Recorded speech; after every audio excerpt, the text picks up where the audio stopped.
Hello, podcast listeners. We know podcasts are a great way to catch up on a program that you may have missed on KSJE, and it's provided as a free service of this radio station. But you know, KSJE is now listener-supported, and so while you enjoy this podcast, we hope that you'll also take some time to join KSJE. Become a member today. It's quite easy to do. Just go to our website at ksje.com/support and pick the level of support that best matches your budget. Thanks again for listening. Here's your podcast.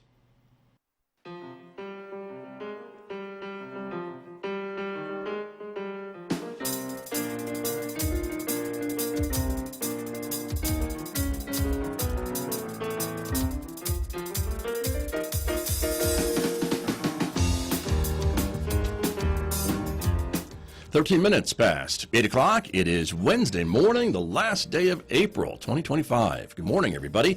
I'm Scott Michlin. Thanks for tuning in to KSJE 90.9 FM, broadcasting over the air here in San Juan County, New Mexico. In Durango, Colorado, we're on frequency 103.3 FM. And if you're listening to my voice anywhere else on the planet, you've probably gone to our website to listen. That's ksje.com. Welcome also to our viewers who are joining us this morning. The video of this program is streaming out live to the KSJE Facebook page and also to our YouTube channel. So welcome aboard, everyone. So glad that you are with us, because coming up in the next few moments, we are getting an update from folks over at the Farmington Municipal School District. As the school year comes to a close, we'll be talking about a bunch of projects that are going on and some other updates. So stay tuned for that, coming up in the next few moments right here on KSJE. Then later on this hour, we'll be checking in with students from Bloomfield schools. Some theater students are coming over to talk about their production going on stage soon. Stay tuned for that later on this morning, 8:50 a.m. on KSJE. Next hour, of course, we'll turn things over to Mick Hess, our host of Roving with the Arts, our weekday classical music program, a special 90-minute version today to take us to 10:30, and our Right on Four Corners program, our local and regional author interview program. Former Farmington resident, New Mexico author Lynn Blackwood is our guest this week, talking about his latest book, Estimated Time of Arrival. You'll hear that today at 10:30 on KSJE. Don't forget, you can also connect with us on X and Instagram, in addition to Facebook and YouTube. And if you're a podcast person, we've got KSJE podcasts available where you're already listening to podcasts, I bet. So check it out and discover a new local program that you may have missed recently.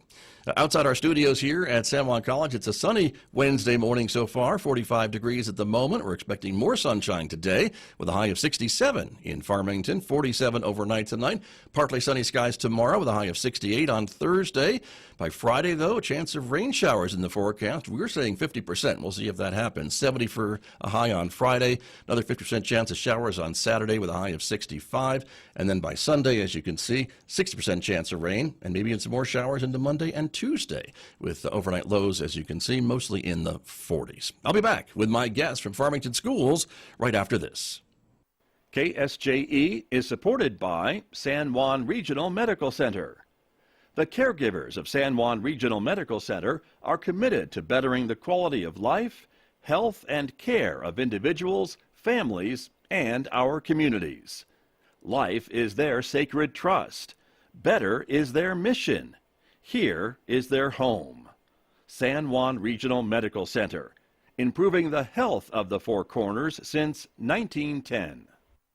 I'm back in Studio A with my guest this morning, as I mentioned, from Farmington Municipal Schools. I want to welcome back to the KSJE microphones our guest this morning, Superintendent Cody Diehl, is here with us this morning. Superintendent Diehl, good morning. Welcome back. Good morning, sir. Thank you. Good to have you here. Also joining us this morning, Milo Mcminn is here. He is the Director of College and Career Readiness, Curriculum, and Instruction. Welcome back to you.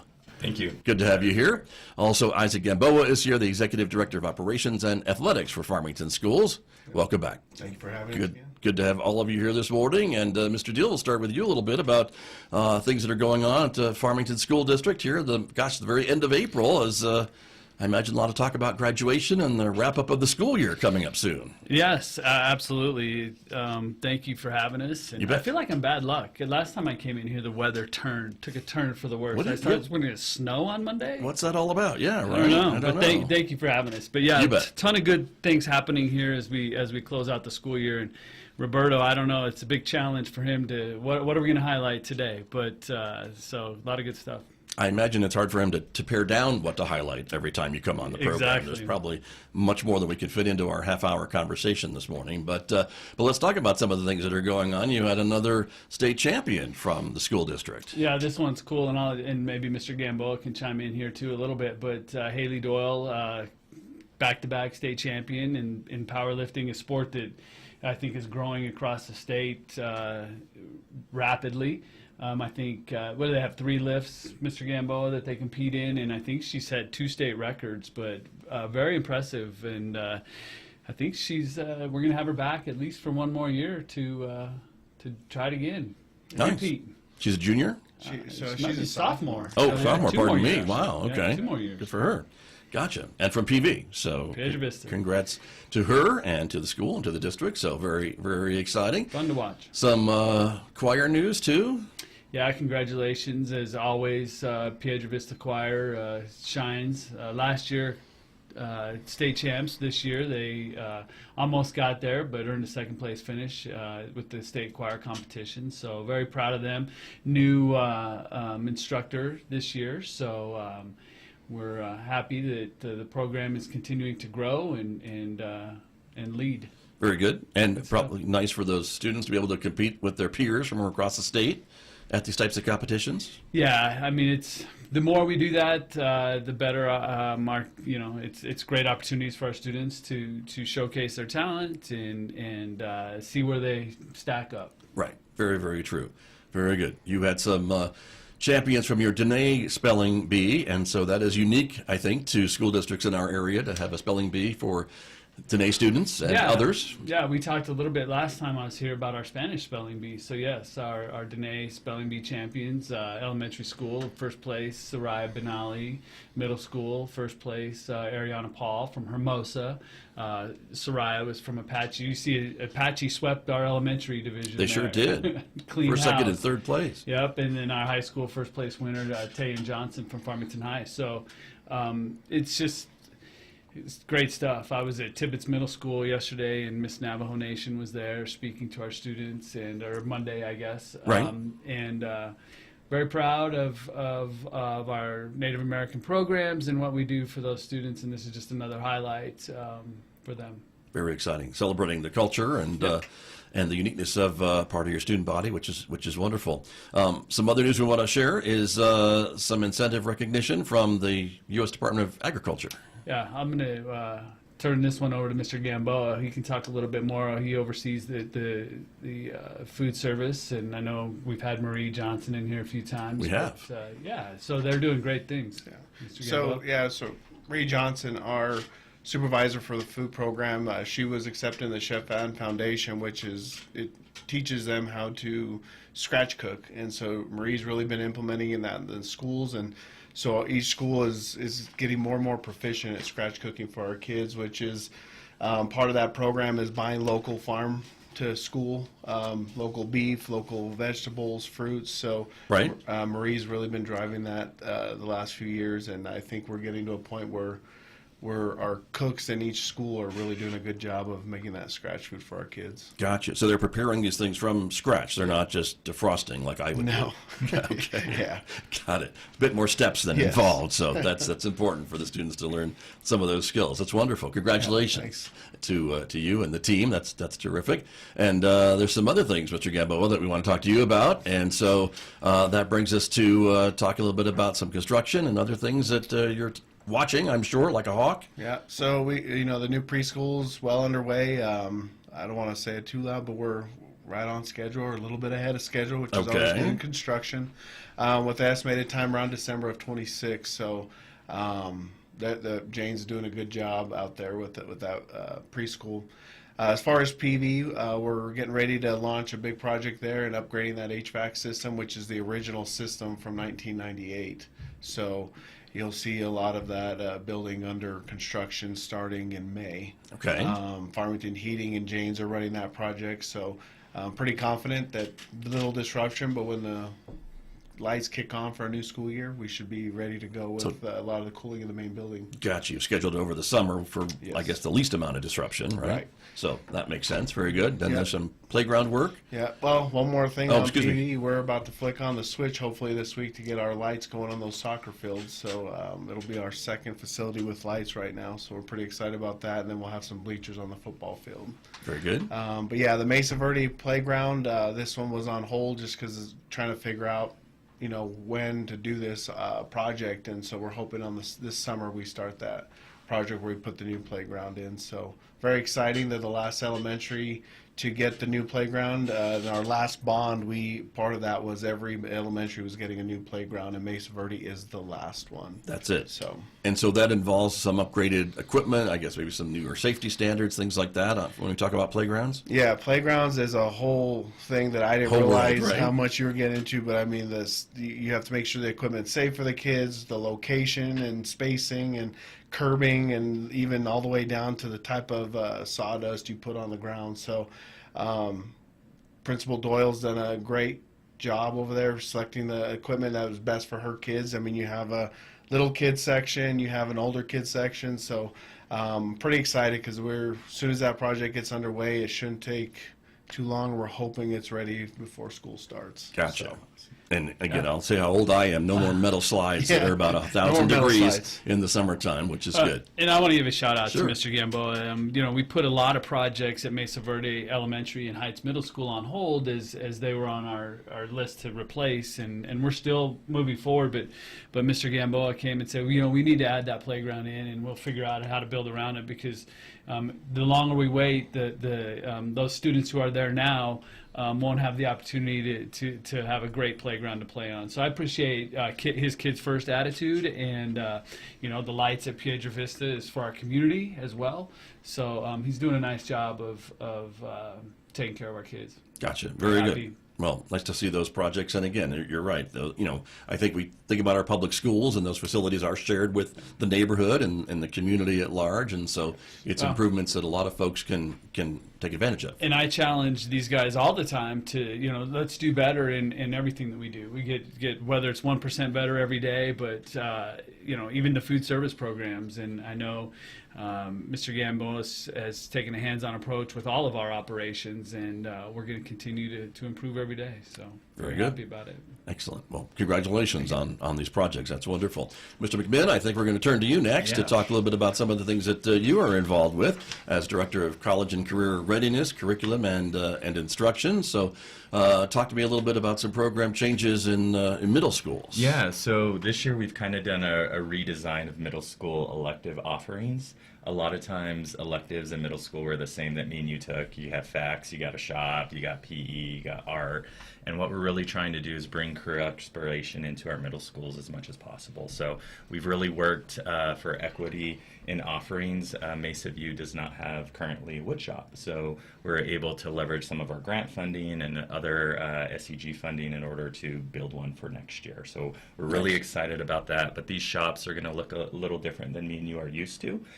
We are integrating Z Spaces, which is a 3D alternate reality where you can actually see an engine. That's or very do different from what welding yeah. and actually put together homes. Obviously, we want to prepare our kids for our pathways at the high school. We have right now about 15 different career pathways, and these would lead directly into those. So at the shop class, welding, auto mechanics, and construction, they're going to get all that content. And then we're also redoing our FACS classes to be more culinary and also fashion design and sewing and some other things. So really looking at those and providing opportunities for our middle schools so that when they get to the high school, they can really pick a path. Got you. And I guess it's important for students at this age to start thinking about that, even if they try it and they don't like it. It's important maybe to learn that, too, at this younger age, and you can shift to a different pathway. Absolutely. We want to give our kids experiences where they can say, do I really want to do this for the rest of my life, or do I have a passion for it? And if not, have more opportunities and options for them at our high schools. Right. And we hear that a lot here at San Juan College about pathways and things like that. I would assume that many of the pathways you have, even now as young as middle school, align with some of the things we can offer here at San Juan College for some of your students, should they choose to stay in the area and come here. Yeah, absolutely. You know, San Juan College has been an amazing partner, both with our dual credit, offering welding courses or site-based dual credit courses, and really trying to match those up. We also work very closely with Vicki Roethlisberger for our Perkins funding and making sure that we align and select programs that are the biggest need for our area. Got you. And this is something that I'm not speaking out of turn, but I don't think every district in the state is able to offer their students. Is that correct? I mean, this is something that not unique to Farmington schools, but certainly it's nice that you're able to do that for your students. Yeah, you know, Farmington has always lead the way, and I'm excited to be a part of it and continue to push and offer new programs. Kind of the next topic is a new aviation course we're starting at Piedra Vista High School. We have a really great teacher there, Chris Hughes, who does our engineering program. And this was really born out of a collaboration with the airport. Mike down there came to us and said, hey, Mike Lewis, airport manager. Yeah, so he came down and said, hey, there's this free curriculum called AOAP, which is the Aircraft Owners and Pilots Association. And we were able to send our teacher to Phoenix to get trained. And now we're leveraging grant funding for next year and offering this coursework because, as you know, the aircraft industry, especially here in Farmington, we want to get it going.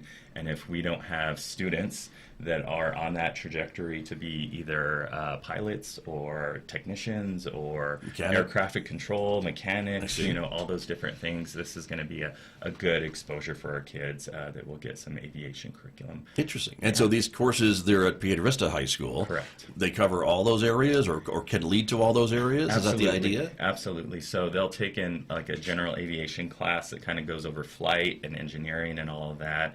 And then their second course, which we'll offer the following year, kind of dives more into aircraft and flying. And then if we do want to, there's kind of two other branches where you can do UAP or unmanned pilot's license.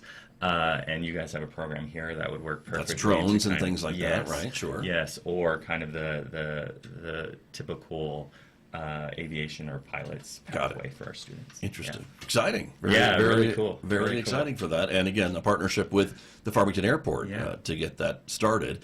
Would you then maybe try to expand that to Farmington High School? Absolutely. Is that maybe a goal? So it's kind of a pilot test to kind of see how it goes, and then next year... Pilot test of pilots? I said it. You don't have to. Yeah. So we'll get it going at Farmington High School as well. And then kind of going on to the Kate, we're building a new preschool, as you mentioned, so all those kids are going to move out, and we're going to have kind of more space at our Kate Center that currently houses our automotive, our hospitality, and also our welding classes. So if we can kind of put more programs there, it's a little more equitable for all four of our high schools for students to come down and kind of get career-based specific content. Got you. And so more programs will be different programs or just more of what you're already offering there? A little bit of both. I see. You know, I think we're going to take the Hobbs method, which is bringing in industry first and saying, hey, what do you guys want and what do we need? I see. We have some industry partners that are gung-ho. I could see us offering HVAC. I could see us offering plumbing, having construction trades down there. There's also an opportunity for cosmetology and barbering that may not be high growth, high wage, but we have tons of kids that would love the coursework. And I really think the power of CTE in these courses is at Farmington schools, it shows that our kids that take a 2-course sequence have a 97% graduation rate. Electives and these career-based classes or sports or music is really what keeps our kids in school. Right. And the more opportunities that we can give our students, the more they're going to be successful and matriculate into the workforce here in San Juan County. Interesting. Gotcha. And is part of that, too, kind of trying to meet your students where they are and that some of them may not want to stay in school longer than their senior year, or they want to hit the job market and start getting a career and things like that? Is that part of this, or to get them to come here for 2 years and then hit the job market? So absolutely. All of our programs kind of align to where our kids can get exposure with us, matriculate to San Juan College either through dual credit or as a student, or we also have a very robust work-based learning program where students can be placed in internships. So we usually have about 150 kids at the high school level and about 90 to 95 businesses throughout San Juan County. So our kids get a really well-rounded kind of exposure to the workforce early on, and that's important as they're coming to San Juan College or other universities and picking that major, because a lot of times freshmen change their major multiple times, and if we can save them money and save our taxpayers money with the Opportunity Scholarship, it'll be good for all of us. Right, very true. Gotcha. Well, excellent. Well, congratulations on all these things that you are working on and working with for the students of Farmington Schools, and thanks for sharing those with us this morning. We really appreciate that. Very good. Mr. Diehl, coming back to you a little bit, talking a little bit about some graduation or some thoughts on what we've been discussing. Sure, and before you move on, I would just like to highlight just both of these guys, and I feel like every time I walk by a conference room or an office that they're always thinking outside of the box, or how can we provide more opportunities for our students, and even Mr. Gamboa working with Mr. Mcminn on pathways to run our concession stands, or pathways to grow our own students into our operations program, like Mr. Mcminn said, around HVAC. I think the last bullet point on the slide prior was about our FMS Threads program, and we're selling the old central office, and so we have to move our current Threads program, and so with the help of our Student, School, and Family Support Services Department and Mr. Mcminn, along with the Kate hospitality students, their thought is to grow the program, which so I appreciate both of them for always and I said it a few minutes ago about the kid first attitude and putting our students first and developing programs to help them grow and choose whatever path they desire when they leave us. Right, very true. And the Threads program, just to be clear, is a program for students for clothing and things like that? Is that what it's for? It really grew out of our student services program and the McKinney-Vento funding. Paul Pavlik really runs it, and it was his baby. With them being displaced, we needed to find a location. And just through synergy and, happenstance, we have an amazing teacher there who's looking to give our kids more opportunities. So we're moving FMS Threads to the banquet hall at the Kate Center. And now we're going to have kids really running it. So POS system, inventorying, taking in new clothes, cleaning it up, building a website. But more importantly, as our families come in, show them grace and customer service, and have a coffee bar and things like that, and really allow them to walk through and making it probably the nicest thrift store for free for our kids in the region or the nation. Very nice. So, well, really cool. Congratulations. And so that brings you back to Mr. Diehl. You've sold the old district office. Is that what I heard, a part of your conversation Well, there? we're in the process. Oh, okay. And I thought I'd get some breaking news here. We're in the process. All right. And if that sale, we haven't signed the papers, but there's You've got an offer. We have an You're offer, talking. and there's several people that are looking at it. So Gotcha. I'm confident. And even if we don't sell it, we're still going to move the Threads down to the Kate, just for these opportunities for not only our community, but for those students down there as well. Gotcha. Okay. Fair enough. Very good. We want to talk a little bit about some graduation numbers. We apologize for the headline that's kind of covering part of that text there, but you've got some pretty good numbers as we approach graduation season. Yeah. So graduation numbers from last year. We always the lag in the data. We received it 10 days ago maybe. Yeah. And I'll let Milo speak to this a little bit as well. But Okay. we are very proud of all of our high schools, and we didn't see a ton of growth this year, but we stayed solid, and we're still way above the state average, so that's helpful. And I think in the next couple slides, I know Mr. McMinn put together some good data along with Roberto to compare ourselves with other districts, and we do that as much as possible to see where our gaps might be and how we can continue to grow this graduation rate, because ultimately, and we've said it before, is that's what we want to do is not only have our kids walk across the stage, but we want them to walk across the stage being prepared to do whatever it is that they choose to do next, Right. Whether that's 4-year higher ed, community college, or getting into the workforce. So Sure. we're proud of it. And so last year's numbers we're seeing is 85% Mm-hmm. graduation rate. Your data is showing us that it's about up by nearly 20% since 2017. Yeah, it's always hard to the way they factor what a graduate is and how we get these percentages changes once in a while, but I'm very proud of that. And I think last year we had more kids walk across the stage than ever. So Congratulations. Yeah. Very good. And here's the graphic for our video viewers who are watching. They kind of show how Farmington Schools compares to other districts across the state.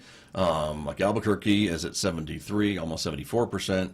Other districts, Gallup McKinley at 74%, Roswell 75. yeah, and it's great. It's great for Farmington Schools, but we want to be at the top of this list, or we want to have the highest percentage. So what do we? How can we pilfer ideas from Rio Rancho and Gadsden independent schools, and what are they doing differently? So, Right. There are still a few districts ahead of you in the state. couple. You're above the state average, as you mentioned, but right. I mean, understood. for large districts, right? Right. I mean, there's a ton Yeah, of small sure. districts that have amazing graduation rates, Yeah. but they also, are walking 20 kids across the stage, not 1,300. True. Yeah. Very true. So. Not to take away from what they're doing. Right. Great stuff. Right, but still worth paying attention to. And then here's another graphic that we're showing too with some Native American student data and English language learners data as well. So I wasn't that thrilled when I saw the initial numbers, that we stayed the same, or maybe even in a couple areas went down. And I walked by Mr. McMinn's office one day, and he says, "Here, let me show you. It's really good stuff." So I'm gonna let Okay. him talk about this a little bit. Fair enough. So this chart's really important to us. If you look at both these two demographics, either Native American students or English language learners, FMS has the highest graduation rate for Native American students among the largest school districts in New Mexico. Only two smaller districts, Dulce and Cuba, have a higher graduation rate than us. So that's just amazing. I think our Native American programs does a wonderful job, and all the departments really supporting our kids. If you look at Albuquerque schools, 56%, Right. that's a data point that if we had something like that, there would be some concerns. And how do we provide services for our kids? So this is a huge celebration for our high schools there. And then if you look at English language learners as well, we have the second largest group of English language learners among the state's largest district, just behind Gadsden, which has a graduation rate of about 87%, and Cuba with 59%. So we continue to make very, very strong progress there. We lead the state in both of these demographics for graduation, which I think is a huge accomplishment for the district. Right, and Cuba has 59 students at about 91% Yeah. is their rate. But you're at, just for our radio listeners who can't see the graphic, for English language learners, Farmington Schools is about 86%. Correct. If we round up. And for your Native American students, your graduation rate is 83%. Correct. So. And I think, and I appreciate Mr. McMinn putting this together and pointing out the positives to me, but and it's Right. all positive. I Yes. don't mean that, but Sure. what I know I'm you'd like to really see it proud at of 100%, is- though. Yeah, well, sure, absolutely. course. But is how close these two percentages are to the overall percentage, True. which leads me to believe that our teachers are doing a really good job of understanding students' interests and backgrounds and take care of all of our students equally. So very proud of those numbers. Gotcha. Very good. Well, congratulations. I think there's a lot of kudos to go around because it takes a team to make these numbers happen. So as we wrap up this morning, Mr. Diehl, just a couple things to visit with you about registration for new students or transferring students. So we're wanting and even returning students. Okay. And so through our student information system, we've run a couple of pages for contact information, and we're asking all families to either register or re-register. And there's going to be some hiccups along the way through this process, but some of the things that we're moving towards, and I talked about it before, are AI bots when we talk about attendance. And if we don't have the proper contact information, then we can't effectively communicate with our families. So we're asking them to, and you'll see it on our Facebook pages, and I've seen a couple comments that there might be some links that we need to iron out, and we will continue to work hard to make it a smooth process for our families. But yes, and we're recruiting. Okay. We're recruiting students, so come to Farmington Schools. Our preschool academies, we have room for preschoolers. So even currently, as we sit, even before we build our new facility. Okay.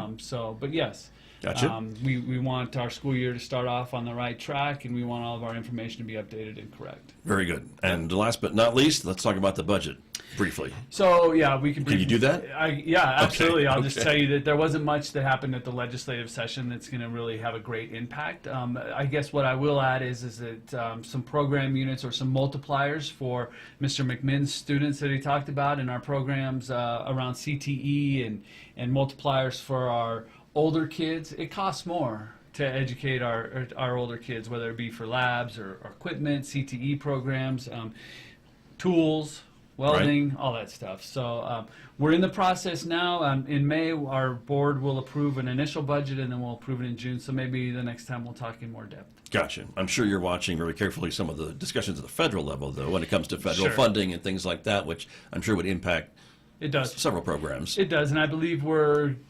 our student school and family support services, our Title I programs have already received their budget, although it didn't increase. So we had to make some tough decisions because of the 4% raise from House Right. Bill 2, which we're thankful to the state for. But they're starting to trickle in. I think Sure. we're going to be just fine. As we get more of that information, we'll have those conversations. So. Great. Very good. Well, gentlemen, I appreciate all three of you coming over to talk with me about all the work that you are doing at Farmington Schools. Mr. Diehl, always great to have you here as well, and your commitment to talking with me on a fairly regular monthly basis when we're all in town together, and so that's great. But we'll give you the summer off and look forward to catching back up with you towards the end of summer in August or so. Well, and as I always say, I want to thank our community, our school board for the support that they continue to offer Farmington Municipal Schools. I know Mr. McMinn and I, he talked about industry partners. We're going to be speaking to the Four Corners Economic Development in a couple weeks. But once again, our first responders, City of Farmington, Farmington Police, and all of our partners, thank you for what you do for Farmington Schools. Very good. Again, thank you all for coming in. Have a great summer. My Thank guest you. this morning from Farmington Schools with me here on KSJE.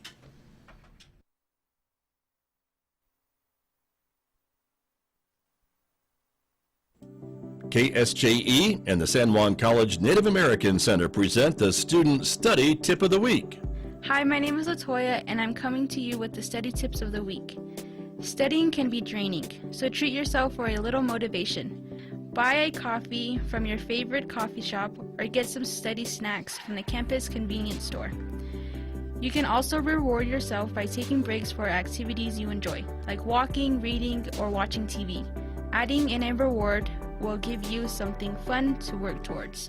The Student Study Tip of the Week is presented by the San Juan College Native American Center and KSJE. Did you enjoy that podcast? We hope that you did, and if you did, share it with your friends. And if you really want to keep podcasts like this coming, please support KSJE. You can do it easily online at ksje.com.